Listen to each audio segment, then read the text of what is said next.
Good morning children. आज हम chapter 8 का रिमेनिंग पार्ट समझेंगे। जो पेजेस हमारे बच गए थे, जो lesson. Feel your year. Do you find any hard body parts that can be bent? आप अपने ईयर्स को फील करें। ऐसा कोई आप हार्ड बोनी पार्ट देख रहे हैं, कोई हड्डी वाला एरिया देख रहे हैं, कड़क, जो बेंट, जो मुड़ नहीं सकता है? फिगर 8.15 में देखें। There do not seem to be any bones here. यहाँ पर आपको कोई भी बोन्स नहीं मिलेगी। Isn't it? Do you notice anything different between the earlobe and the portions above it? क्या आपने ईयर लोब और दूसरे पार्ट्स जो हैं उसमें कुछ डिफरेंस देखा है? कुछ आपको अलग लगा? As you press them between your fingers, अगर आप अपने पूरे ईयर्स को फिंगर्स से प्रेस करते हैं और लोब को प्रेस करते हैं तो आपको लोब जो है वो क्या मिलेगा? सॉफ्ट पार्ट मिलेगा। You do feel something in the upper parts of the ear that is not as soft as the ear lobe but not as hard as a bone. इसमें आप क्या ऑब्जर्व करेंगे कि जो ईयर लोब है वो बहुत ज़्यादा सॉफ्ट है और जो अपर पार्ट है ईयर का वो बहुत ज़्यादा हार्ड भी नहीं है, मतलब बोन की तरह भी नहीं है, हड्डी की तरह कड़क भी नहीं है, बट लोब से कड़क है। Isn't it? This is cartilage. इसे क्या बोलते हैं? इसे कार्टिलेज बोलते हैं। Cartilage is also found in the joints of the body. Cartilage कहाँ मिलता है? तो जो बॉडी के जॉइंट्स में भी हमें मिलता है। We have seen that our skeleton is made up of many bones, joints and cartilage.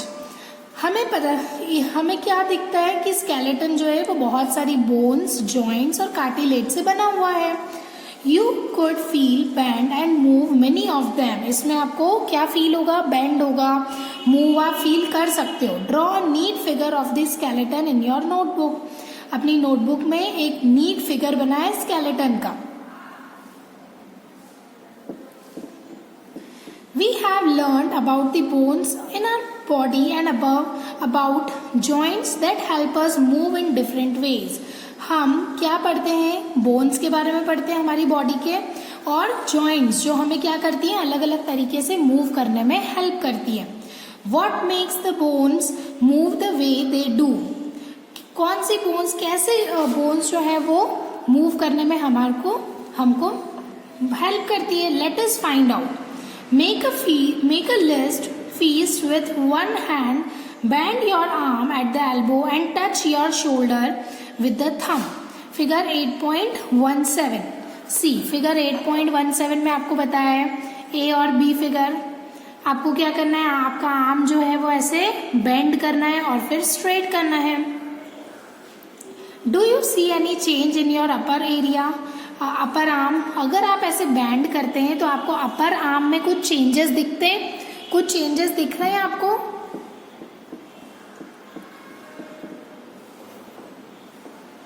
Touch it with the other hand. दूसरे हैंड से आप उसे टच करें तो आपको पता चलेगा कि क्या चेंजेस हैं।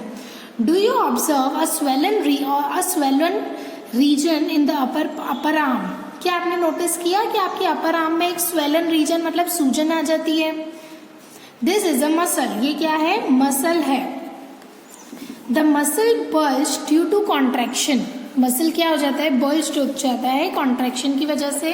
It become smaller in length, और वो क्या हो जाता है? जैसे ही हम हैंड स्ट्रेट करते हैं तो वो क्या हो जाता है? कॉन्ट्रैक्शन हो जाता है। ठीक है। और जैसे ही अपन हैंड बैंड करते हैं तो वो क्या हो जाता है? एक्सपांड हो जाता है, सूज जाता है। Now bring your arms smaller in length.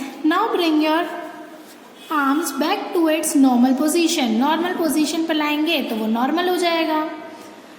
What happened to the muscle? Muscle का क्या हुआ? Is it still contracted? क्या वो still contracted है? वैसा का वैसा ऐसा swollen है? You can observe similar contraction of muscles in your legs when you walk or run. आप सेम ये चीज अपने लेग्स में भी नोटिस कर सकते हैं जब आप वॉक करते हैं या फिर रन करते हैं। When contracted, the muscle becomes shorter, stiffer and thicker. जैसे ही कॉन्ट्रैक्टेड होता है तो मसल क्या हो जाता है? शॉर्टर, छोटा हो जाता है, स्टिफर हो जाता है और थिकर हो जाता है, मोटा हो जाता है। इट पुल्स द बोन, वो क्या करता है, बोन को खींचता है. Muscles work in pairs, muscles pairs में वर्क करते हैं, मतलब साथ में वर्क करते हैं. When one of them contracts, the bone is pulled in that direction. अगर एक भी मसल कॉन्ट्रैक्ट होता है तो वो बोन को उसी डायरेक्शन में खींचता है. The other muscle of the pair relaxes, और जो दूसरा मसल होता है वो क्या हो जाता है, रिलैक्स हो जाता है. To move the bone in the opposite direction, the relaxed muscle contracts to pull the bone towards its original position. अब बोन को मूव करने के लिए ऑपोजिट डायरेक्शन मतलब उल्टी साइड मूव करने के लिए वो क्या करता है, जो दूसरा मसल है वो रिलैक्स कर देता है बोन को. ओके, रिलैक्स कर देता है और फिर वो अपने ओरिजिनल पोजीशन पे आ जाता है. While the first relaxes, a muscle can only pull. It cannot push. Thus, two muscles have to work together to move a bone. इस तरीके से एक बोन को मूव करने के लिए दो टाइप के मसल्स का यूज होता है. Our muscles and bones always required for movement, क्या मसल्स और बोन्स हमेशा जरूरी होते हैं मूवमेंट के लिए. How do other animals move, क्या दूसरे एनिमल्स कैसे मूव करते हैं. Do all animals have bones, क्या सभी एनिमल्स में हड्डियां होती है, बोन होती है. वॉट अबाउट एन अर्थवॉर्म और अर्थवॉर्म और स्नेल का क्या हो गया, क्या होगा. Let us study the manner of movement that is the gait of some animals. Okay, today we understand gait of animals क्या होता है. अर्थवॉर्म, सबसे पहले हम अर्थवॉर्म के बारे में पढ़ेंगे. Activity 5, observe an earthworm moving on soil in a garden. Earthworm में आप नोटिस करें, उसको देखें कि वो सॉइल में कैसे मूव कर रहा है, कैसे घूम रहा है गार्डन में. Gently lift it and place it on a piece of blotting और फिल्टर पेपर. उसको ध्यान से फिल्टर पेपर पर रखें. Observe its movement, figure 8.18. Then place it on a smooth glass plate और any slippery surface.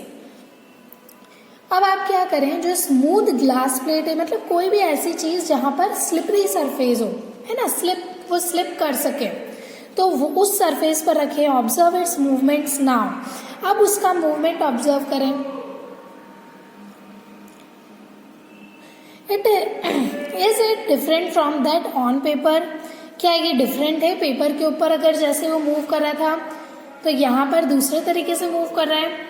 In which of the above two surfaces do you find that the earthworm is able to move easily? आपको दोनों में से कौन सा लगा कि earthworm बहुत easily move कर रहा है. The body of an earthworm is made up of many rings joined and end to end. earthworm की बॉडी जो है वो कैसे बनी हुई होती है, तो बहुत सारी रिंग्स से बनी हुई होती है. एंड टू एंड मतलब स्टार्टिंग भी रिंग से हो रही है और एंड भी रिंग से ही हो रही है. An earthworm does not have bones, earthworm की बॉडी में बोन्स नहीं होते हैं. It has muscles which help to extend and shorten the body. क्या होता है, उनके मसल्स होते हैं जो क्या करते हैं, एक्सटेंड करते हैं और शॉर्टन करते हैं बॉडी को. During movement the earthworm first x tends the front part of the body. जब वो मूव करता है, जब वो चलता है, तो अर्थवॉर्म क्या करता है, सबसे पहले अपने जो आगे का पोर्शन है ना, उसको क्या करता है, मूव करता है. वो अपनी आगे की पोर्शन को, फ्रंट पोर्शन को एक्सटेंड करता है. Keeping the rear portion fix to the ground, then it fixes the front end and releases the rear end. If then shortens the body and pulls the rear end forward, this makes it move forward by a small distance.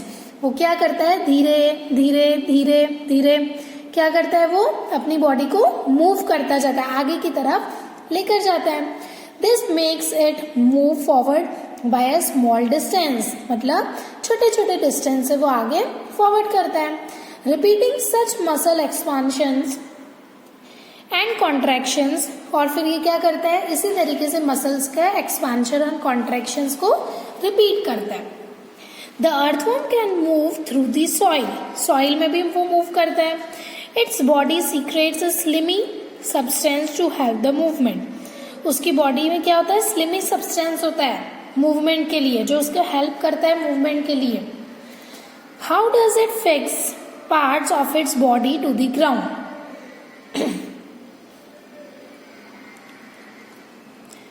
Under its body, it has a large number of tiny bristles, hair-like structure projecting out. आप अगर उसकी body में देखेंगे तो उसकी body में बहुत सारे टाइनी ब्रिसल्स होंगे। ब्रिसल्स मीन्स मतलब हेयर लाइक स्ट्रक्चर, बाल की तरह, है ना। तो बहुत सारे होंगे। The bristles are connected with muscles. ये ब्रिसल्स जो है किससे कनेक्टेड है, मसल से। The bristles help to get a good grip on the ground. और ब्रिसल्स क्या करते हैं, तो ग्राउंड में अच्छी ग्रिप के लिए, अच्छी ग्रिपिंग के लिए वो हेल्प करते हैं। The earthworm actually eats its way through the soil. Its body then throws away the undigested part of the material that it eats. जो वो सॉइल में से खाता है, फिर उसकी बॉडी में जो अनडाइजेस्टेड पार्ट है वो वहीं थ्रो कर देता है। This activity of an earthworm makes the soil more useful for plants. और अर्थवॉर्म की ये जो एक्टिविटीज है ये प्लांट्स के लिए बहुत ज्यादा हेल्पफुल होती है। Second is snail, activity 6। Observe a snail in your garden और इन अ फील्ड। आप खेत में या गार्डन में स्नेल को ऑब्जर्व करें। Have you seen the rounded structure it carries on it's back? Figure 8.19। क्या आपने कभी स्नेल को देखा है? स्नेल को ध्यान से देखना तो स्नेल का जो ऊपर का राउंडेड पार्ट है ना, वो क्या होता है, राउंडेड स्ट्रक्चर होता है उसके ना ऊपर। This is called the shell. उसको क्या बोलते हैं, shell. And it is the outer skeleton of the snail. और ये क्या होता है, स्नेल का आउटर स्केलेटन होता है। But is not made of bones, पर वो उसमें बोन्स नहीं होती है। The shell is a single unit and does not help in moving from place to place. Single unit होता है, इसीलिए वो एक जगह से दूसरी जगह मूव नहीं कर पाता है। It has to be dragged along. वो क्या करता है, ड्रैग करता है ना, घसीटता है अपने आप को। Place the snail on a glass plate and watch it. एक ग्लास की, कांच की प्लेट पर रखें और देखें कि वो कैसे मूव कर रहा है। When it starts moving, carefully lift the glass plate along with the snail over your head. अपने हेड पर रखें ग्लास प्लेट ध्यान से। Observe its movements from beneath a thick structure and the head of the snail may come out of an opening in the shell. The thick structure is its food, made of strong muscles. Now carefully tilt the glass plate. The wavy motion of the foot can be seen. अब इसमें आप क्या देखेंगे, जो उसका foot का जो नीचे का पैर का हिस्सा है, जो थिक स्ट्रक्चर है, उसमें क्या होता है, स्ट्रॉन्ग मसल्स होते हैं। अब आप ध्यान से देखें, ध्यान से जो ग्लास प्लेट है ना उसे टिल्ट करें, मतलब थोड़ा सा हल्का सा टेढ़ा करें। The wavy motion of the foot can be seen. तो जो वेवी मोशन है ना फुट का, जो वेव हो रहा है, तो वो आपको दिखेगा। Is the movement of a snail slow और fast as compare to an earthworm? अगर हम अर्थवॉर्म से कंपेयर करें तो उसका मूवमेंट स्लो होता है या फास्ट होता है, आप कंपेयर करके बताएं। Cockroach, activity 7। Observe a cockroach, figure 8.20। Cockroaches walk and climb as well as fly in the air. Cockroaches walk भी करते हैं, क्लाइंब भी करते हैं और हवा में उड़ते भी हैं। They have 3 pairs of legs. उनके 3 लेग्स के पैर होते हैं। This help in walking. वो क्या करते हैं, वॉकिंग करने में हेल्प करते हैं। The body is covered with a hard outer skeleton. This outer skeleton is made up of number of plates join together and that permits movement. बहुत सारे जो उनका आउटर स्केलेटन है वो किससे बना हुआ होता है, जो हार्ड पार्ट होता है वो किससे बना हुआ होता है, नंबर ऑफ प्लेट्स, मतलब बहुत सारी प्लेट्स आपस में जॉइंट होती है, जुड़ी हुई होती है, और वो मूवमेंट परमिट करती है, मतलब मूवमेंट करने का परमिशन देती है। There are 2 pairs of wings attached to the body behind head. The cockroaches have distinct muscles. Cockroaches के मसल्स होते हैं, those near the legs move the legs for walking. The body muscles move the wings when the cockroach flies. क्या होता है कि those near the legs, जो legs के पास में होते हैं, मूव लेग्स फॉर वॉकिंग, तो वो क्या करते हैं, लेग्स को वॉक करने में, लेग्स को मूव करने में हेल्प करते हैं। और जो बॉडी मसल्स होते हैं वो क्या करते हैं, कॉकरोच को उड़ने में हेल्प करते हैं। Birds fly in the air and walk on the ground.